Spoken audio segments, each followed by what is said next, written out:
Deuxième jour de l'installation, on a à peu près accroché une dizaine de photographies, il en reste un peu plus de la moitié même.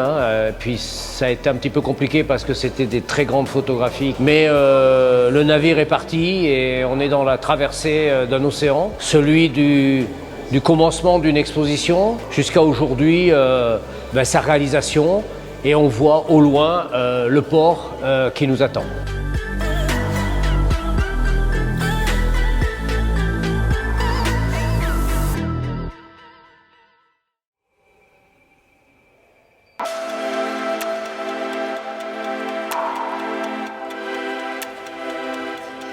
Alors cette exposition, en fait, on travaille dessus depuis à peu près 2 ans. Les textes ont été traduits en anglais, en arabe. Il fallait qu'il y ait cette trace écrite, ce papier, comme on voit et de cette installation derrière moi, en forme d'oiseau, comme sur les rouleaux qu'on peut découvrir calligraphiés, comme des grands parchemins, comme sur ces longs kakémonos en calque, où il y a des écritures françaises et anglaises aussi.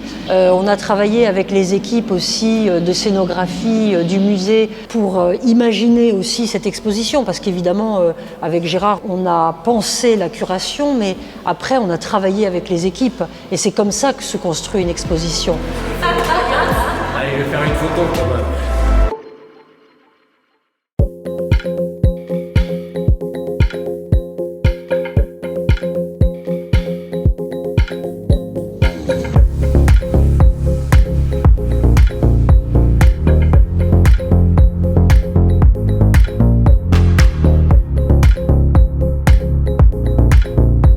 À 2 jours de l'ouverture de l'exposition, il y avait le titre qui était prévu tapé à la machine.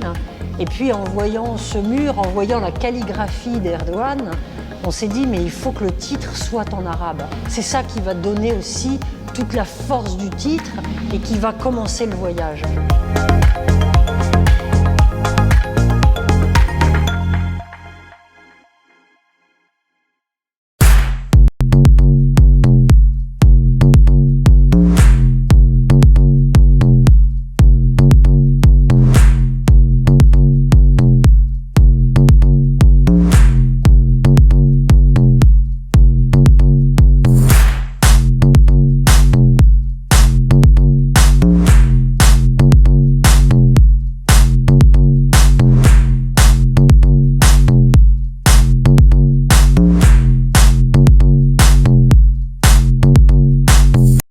On peut remercier Sa Majesté d'avoir permis de faire tout ça et à moi, à Caroline, à mon équipe, au musée, de nous permettre d'exprimer ce qu'on fait aujourd'hui. Et on le fait avec d'autant plus de fierté parce qu'on sait que ça sera vu et ça sera regardé.